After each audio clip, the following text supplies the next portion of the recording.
ওই জায়গাতে নাই আসলে। তো এই আজকের ঘটনায় যারা বুলডোজার করেছেন, আটকেছেন, এবং বিভিন্ন জায়গায় সেনাবাহিনীর এই যে গোয়েন্দা সংস্থা মিলে নানান ধরনের গোয়েন্দা তৎপরতা করে তারপর সরকারকে বেকায়দায় ফেলে আবার শেখ হাসিনাকে আনার জন্য পায়তারা করছেন, স্বপ্ন দেখছেন, এই দিবা স্বপ্ন থেকে সেনাবাহিনীকে বের হয়ে আসতে হবে।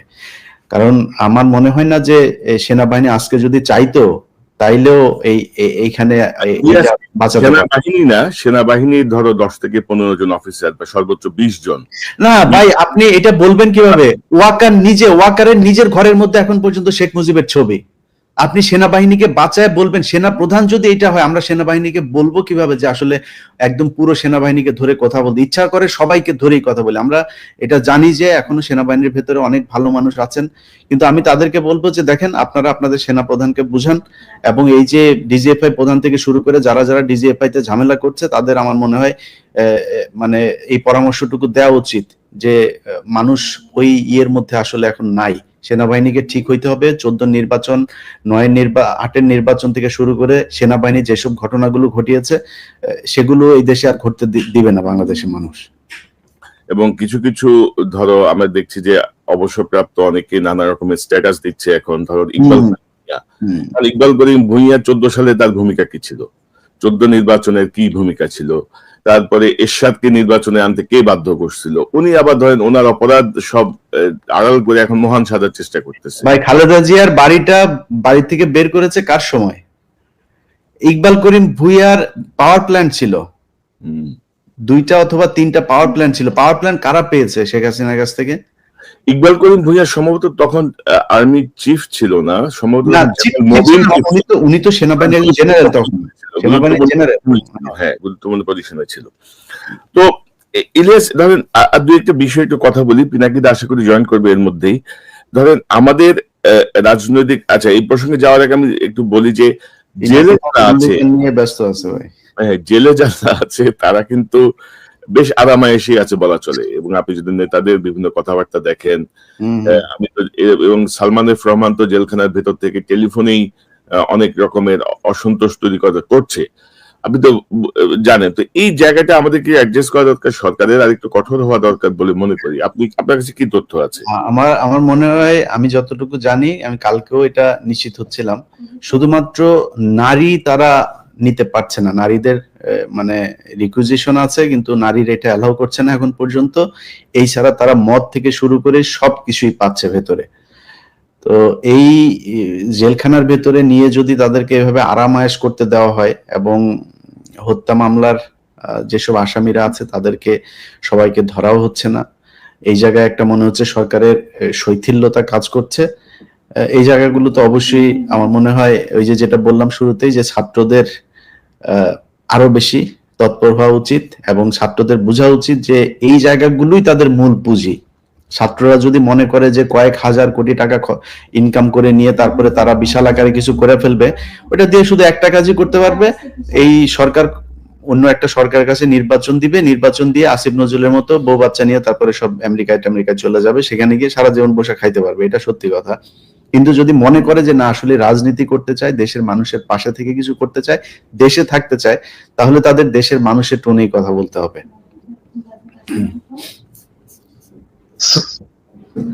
দাদা, আপনাকে প্রক্সি দিতে যায় আমার অনেক কথা বলতে হয়েছে, এবার আপনি বলুন। আপনাকে ধন্যবাদ, আপনি জয়েন করছেন। দাদা সর্বশেষ আপডেট কি 32 নম্বরে? আল্লাহ, ভাঙাভাঙি চলতেছে। কয়েকটা জিনিস হচ্ছে, ভিতরে আগুন লাগিয়ে দিচ্ছে, তো আগুন তো ভাঙা মুশকিল। আর আরো অনেক বুলডোজার এবং এক্সকাভেটর চলে আসছে। তো আর ভিতরে লোকজন অনেক, ওদেরকে না সরাইলে ওগুলো জিনিসপত্র যদি ভেঙে আবার উপরে পড়ে তাহলে তো সমস্যা। তো যাই হোক, এই সব মিলাই চলছে, চিন্তার কোনো কারণ নাই। রাত্রে সাফা হয়ে যাবে আর কি, রাত্রের মধ্যে সাফা হয়ে যাবে।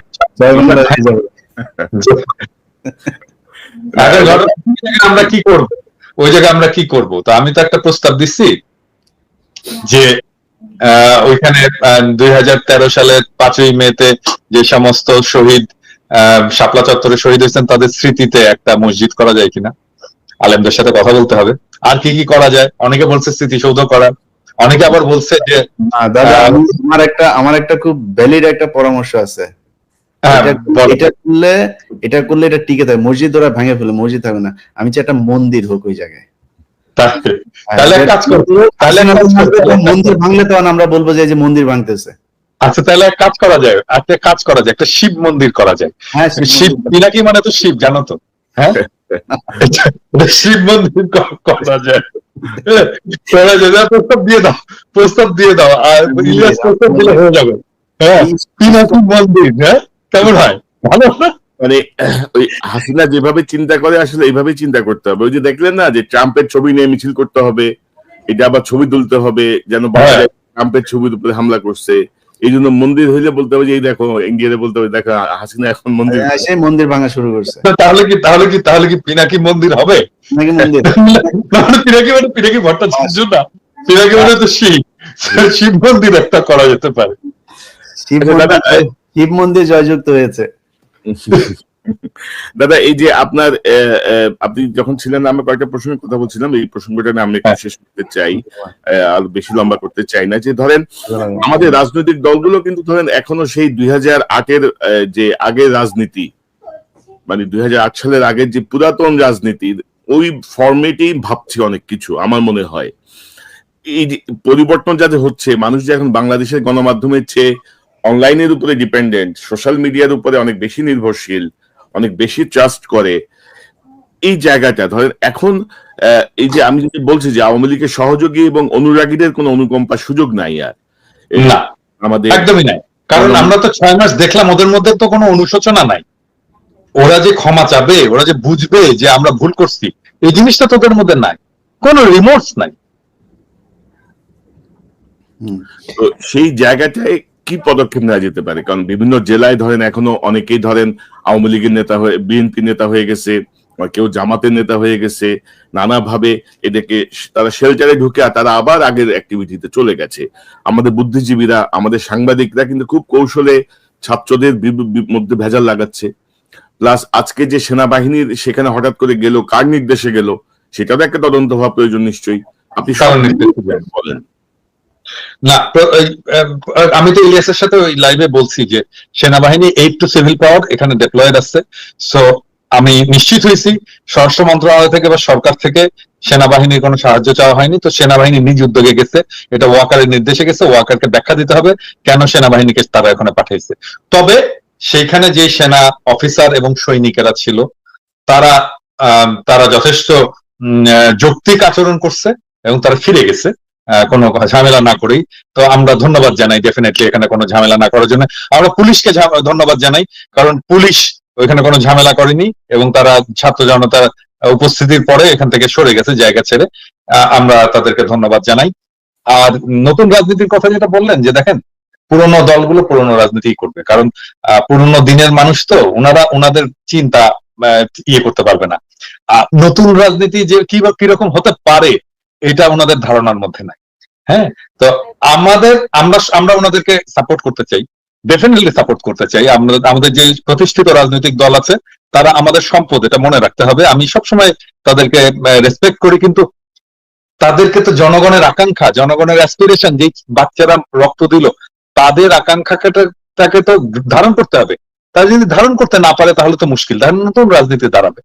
আমরা কিন্তু ওনাদেরকে হেল্প করতে পারি যে কিভাবে করা যায়, কিভাবে ন্যারেটিভ তৈরি করতে হবে, কিভাবে জনগণের সাথে কমিউনিকেট করতে হবে, কিভাবে রাজনৈতিক কর্মসূচি তৈরি করতে হবে।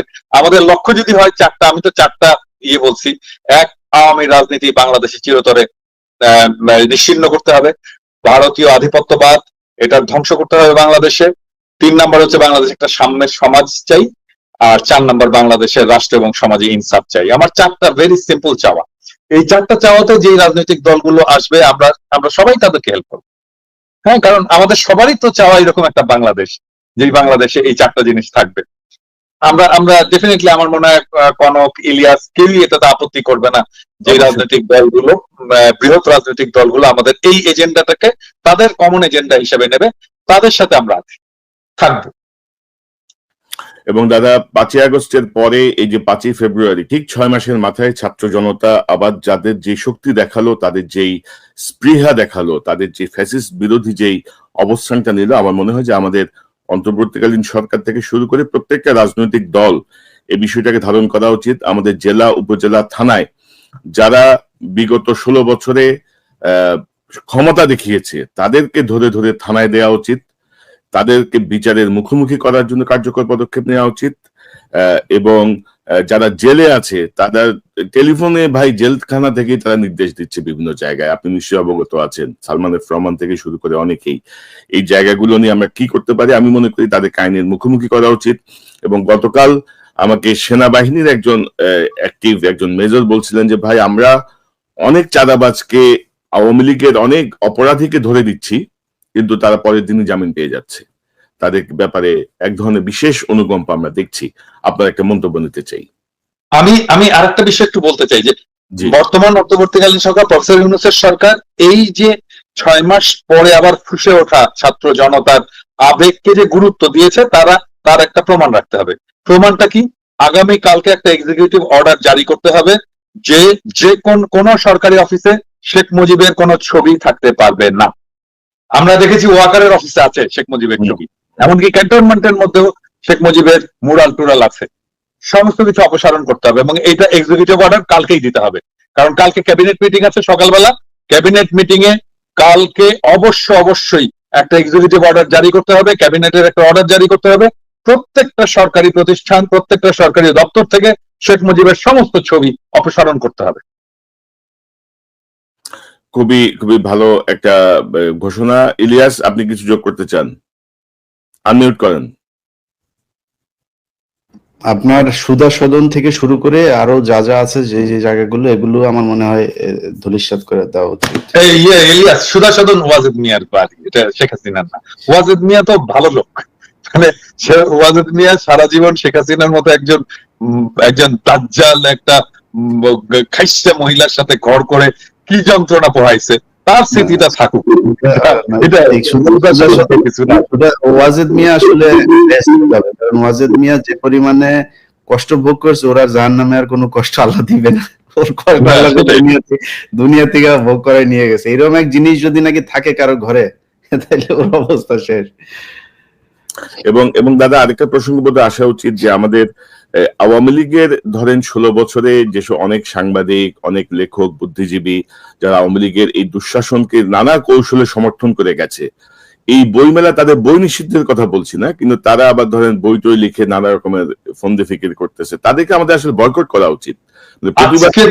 আজকে তো মাহমুদ ভাই তো একটা খুব চমৎকার একটা কলাম লিখছে, গিরগিটি সাংবাদিকতা। হ্যাঁ, এই যে জয় মামুন এখন বিএনপি প্রেমী সেজে গেছে, এবং হবে কিন্তু। এবং আমি রাজনৈতিক দলগুলোকে বলতে চাই যে আপনাদের তো যাওয়ার দরকার নাই ওদের কাছে। আপনারা তো চেনেন কারা লড়াই করছে, কারা সংগ্রাম করছে, কারা নির্যাতিত হয়েছে এবং কারা ফ্যাসিবাদের দালাল ছিল। ওদের থেকে দূরে থাকেন, এটা আমার স্বনির্বন্ধ অনুরোধ।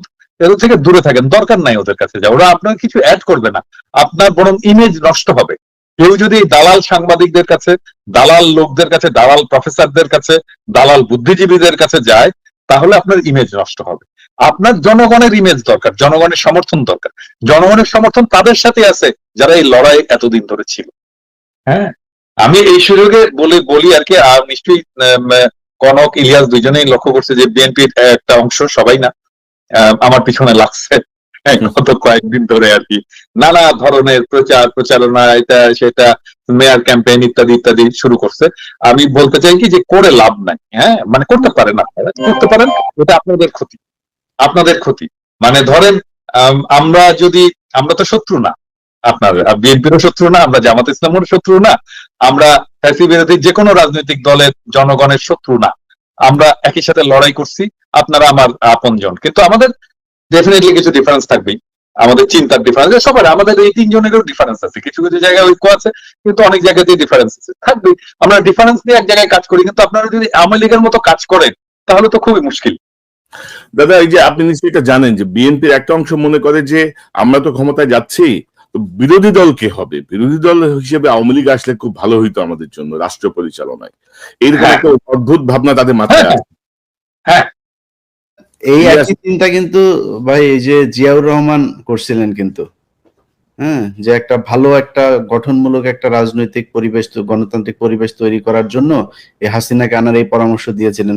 যতটুকু জানি ওই যে এই শামওয়াজ্জাম কি ওই যে প্রধানমন্ত্রী ছিলেন, শাহজিজ এই পরামর্শ দিয়েছেন, তার পরামর্শে তিনি এটা নিয়ে এসেছিলেন। কোন একটা আরেকটা কারণ আছে, বিএনপি মনে করে যে বাংলাদেশে ইসলামপন্থীদের একটা উত্থান হয়েছে এবং ইসলামপন্থী রাজনৈতিক দল, ইসলামপন্থী জনতা একটা শক্তি সঞ্চয় করে, এইটা ভবিষ্যতে তারা ম্যানেজ করতে পারবে না। তো ম্যানেজ করার জন্য আওয়ামী লীগকে দরকার। হ্যাঁ, এটা কমপ্লিটলি একটা ভুল ধারণা। এই ভুল অ্যাজাম্পশনের উপরে দাঁড়ায় তারা সমস্ত অ্যাকশন গুলো নিচ্ছে, এবং সেই কারণে তাদের রাজনীতিটা ভুল হচ্ছে। এটা ধরায় দেওয়া আমাদের কর্তব্য। এবং আমরা মনে করি যে ওই ওই ওই ন্যারেটিভটা আওয়ামী ন্যারেটিভ, ওই ন্যারেটিভটা ইন্ডিয়ান ন্যারেটিভ, এবং সেই জন্য আমরা সতর্ক করতে চাই যে ওর মধ্যে ঢুকেন না। ওর মধ্যে ঢুকলে আপনার রাজনীতি তো যাবেই, দেশের বিপদ হবে। ধরেন বিএনপির মতো একটা রাজনৈতিক দল, এই দল যদি দুর্বল হয়ে যায়, যথেষ্ট দুর্বল হয়েছে এই আওয়ামী শাসনে, এই দল যদি দুর্বল হয়ে যায় তাহলে তো তার বাংলাদেশের স্বাধীনতা সার্বভৌমত্বের জন্য একটা বিপদ। এই জিনিসটা আমরা বুঝতে পারতেছে না। হ্যাঁ, আমরা তো চাই না বিএনপি দুর্বল হোক, আমরা চাই বিএনপি সবল থাকুক। এবং দাদা তারেক রহমান সাহেব যে ভাবনায় ভাবছেন বা ওনার বক্তব্যে আমরা যে রিফ্লেকশনটা দেখি, এই রিফ্লেকশনটা কিন্তু মাঠে যারা আছেন, মানে যারা তার দল ক্যারি ফরওয়ার্ড করতেছে না, আলাদা তো, কমপ্লিটলি আলাদা তো, দেখতেছেন না? মানে তারেক রহমান যেই ভাইব নিয়ে আসতেছে তার বক্তৃতাতে, তার বক্তব্যে, আর মাঠে একদম মাঠে তো আওয়ামী লীগ হয়ে গেছে সব। হ্যাঁ, জাতীয়তাবাদী লীগ হয়ে গেছে। তো তাদের আচার আচরণ বলেন, কথাবার্তা, সবকিছু, ন্যারেটিভ, সবকিছু। জামাতে ইসলামকে গালাগালি, আল বদর বলে গালাগালি, আল বটর বাহিনী বলে আর গালাগালি। হ্যাঁ, জামাতকে দেখতেই পারে না। হ্যাঁ, মানে কনফিডেন্স থাকা ভালো, আবার এতটা ওভার কনফিডেন্স আবার সমস্যা করবে আর কি। 91 সালে আওয়ামী লীগের যেটা হয়েছিল, মানে আমার মনে হয় যে আরেকটু স্লোলি ভাবা উচিত। ইলিয়াস, আমার অনুষ্ঠানের শেষ পর্যায়ে আপনার শেষ মন্তব্য নিতে চাই, তারপর পিনাকিদার মন্তব্য নিয়ে আমার অনুষ্ঠান শেষ করবো। আমি ইলিয়াসকে বলি, ইলিয়াস বইটা পড়ছো? ফুলকুমারী পড়ছো? না দাদা, আমি তো এই যে বিডিআর নিয়ে এত ব্যস্ত, আমি ওইটা এখনো পড়তে পারি নাই। আমার পড়া শেষ করলে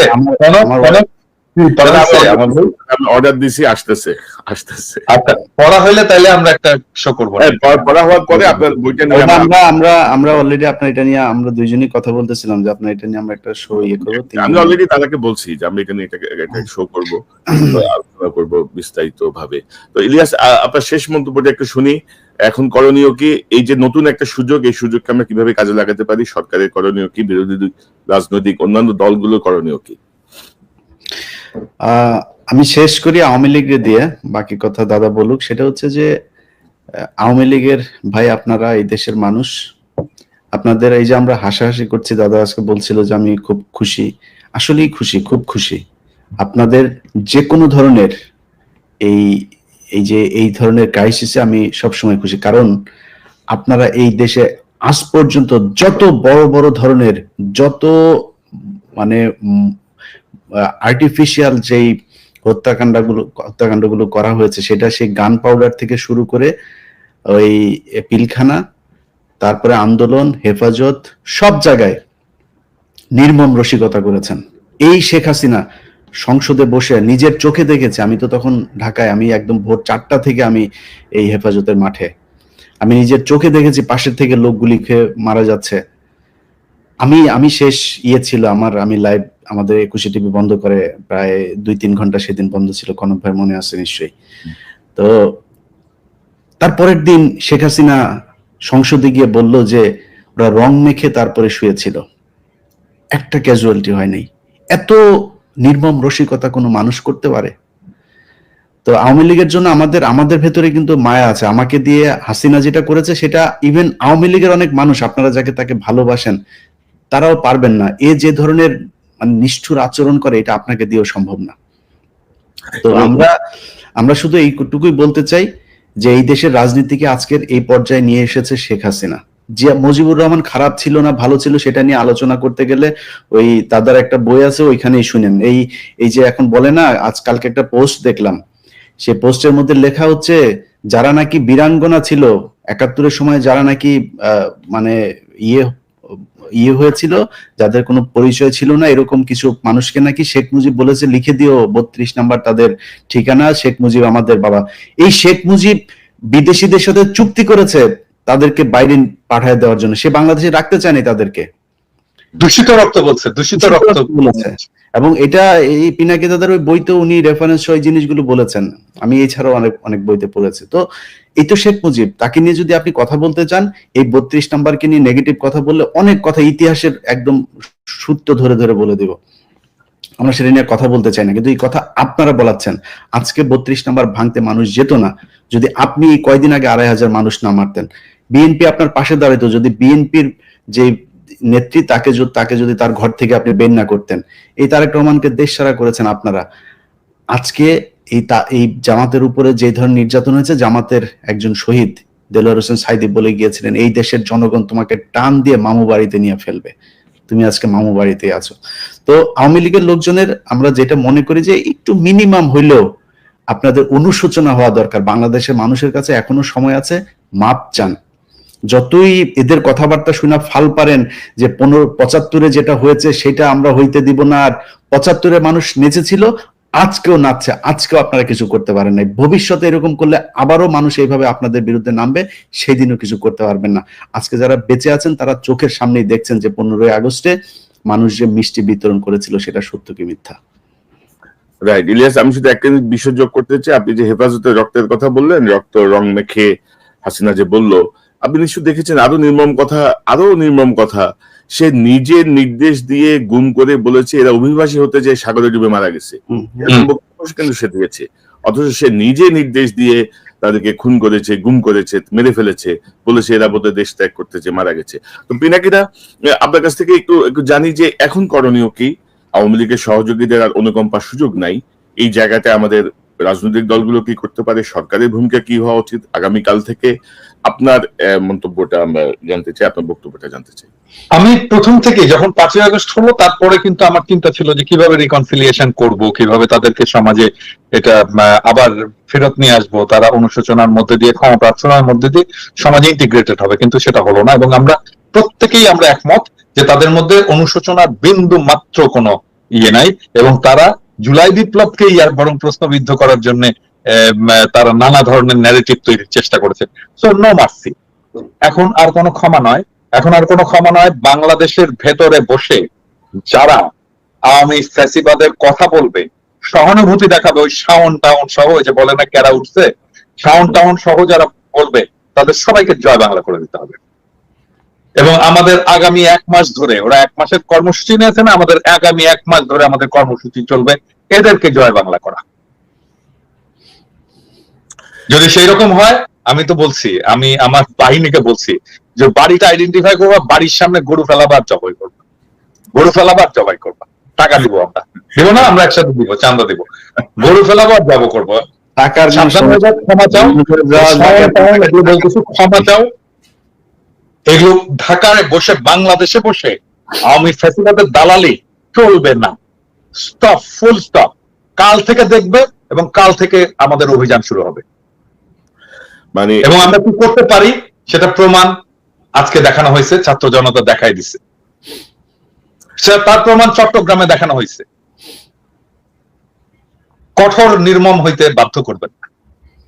রাইট, আমরা অনেক সমাজে মেশে আওয়ামী ফ্যাসিবাদের দালালি করবেন, তার পক্ষে কথা বলবেন। রাইট, ওইটা এই যে আমাদের প্রেস সেক্রেটারি শফিক ভাই ডাস্টবিনের যে ছবিটা, এই ছবির পরে কত সুশীলের আহা হাহা আহাগার আহাজারি আহা হা আহা, মানে বইমেলার পবিত্রতা নষ্ট হয়ে গেল রে, কি হলো রে, কি অবস্থা আপনি দেখছেন না? আবার যাইতে হবে, আবার যাইতে হবে, খোদা হাফেজ। তাহলে ভাঙেন তাড়াতাড়ি ভাঙেন। ঠিক আছে দাদা, ভালো থাকেন। থ্যাংক ইউ ইলিয়াস, আপনাকে ধন্যবাদ আপনার মূল্যবান অংশগ্রহণের জন্য। পিনাকিদাকে ধন্যবাদ। আশা করি আবারও দেখা হবে, কথা হবে। ভালো থাকেন ইলিয়াস। আল্লাহ হাফেজ। দর্শক, এতক্ষণ যে অনুষ্ঠান শুনলেন, নিশ্চয়ই আপনি আলোচনা মর্মার্থ উপলব্ধি করতে সক্ষম হবেন। ছাত্র জনতা ঠিক 6 মাসের মাথায় 5ই ফেব্রুয়ারি আবারও সুযোগ এনে দিয়েছে এই সরকারকে এবং রাজনৈতিক দলগুলোকে। আওয়ামী লীগের প্রতি আমরা যেন আর অনুকম্পা না দেখাই, একটি রাজনৈতিক দল হ্যান ব্যান ত্যান এসব কথা বলে তাদেরকে পুনর্বাসনের যেন কোনো চেষ্টা না করা হয়। আওয়ামী লীগ 16 বছরে যে গণহত্যা চালিয়েছে, যে গুম খুন করেছে, যা অপরাধ করেছে, গত 6 মাসে তারা বিন্দু মাত্র তাদের মধ্যে কোনো অনুশোচনা দেখি নাই। তারা উপরন্তু তারা এই বিষয়গুলো উল্টা গেম খেলার চেষ্টা করছে, উল্টো অনেকের উপরে চাপিয়ে দেওয়ার চেষ্টা করছে। জুলাই আন্দোলনকে তারা নানাভাবে ব্যাখ্যা করার চেষ্টা করছে। এবং আপনারা দেখেছেন গত এই সরকার দায়িত্ব নেওয়ার পরপরই নানাভাবে বিদ্রোহের চেষ্টা করে তারা এই সরকারকে ফেলে দিতে চেয়েছিল, তারা আবার দখল করার চেষ্টা করেছিল, কিন্তু আস্তে আস্তে সকল প্রচেষ্টা ব্যর্থ হয়েছে। আমরা চাই বাংলাদেশের ছাত্র জনতা অতন্দ্র প্রহরীর মতো একটি গণতান্ত্রিক নির্বাচনের মাধ্যমে জনগণের প্রতিনিধিদের হাতে ক্ষমতা হস্তান্তর পর্যন্ত সজাগ দৃষ্টি রাখবেন। আওয়ামী লীগের প্রতি যারা অনুরাগী, আওয়ামী লীগের যারা সহযোগী, ছাত্রলীগ যুবলীগের যারা অনুরাগী সহযোগী, তাদেরকে আমরা সামাজিকভাবে বয়কট করব। তাদের যারা ক্ষমতা দেখিয়েছে তাদেরকে আমরা ধরে ধরে পুলিশে সোপর্দ করব। পুলিশ যদি সেখানে কোন রকমের অনুকম্পা দেখাতে চায়, আমরা পুলিশের বিরুদ্ধে অবস্থান নেব। বিচারক যদি তার প্রতি কোন অনুকম্পা দেখাতে চায়, আমরা তার বিরুদ্ধে অবস্থান নেব। অর্থাৎ বাংলাদেশে ফ্যাসিবাদী, স্বৈরাচারী, অত্যাচারী, খুনি কোন দলের আর কোনো ঠাঁই হবে না। দর্শক, এই চ্যানেলটি যারা দেখছেন দয়া করে সাবস্ক্রাইব করে আমাদের পাশে থাকুন, এই চ্যানেলের মেম্বারশিপ নিয়ে আমাদের পাশে থাকুন। আবারও দেখা হবে ইনশাআল্লাহ। আসসালামু আলাইকুম।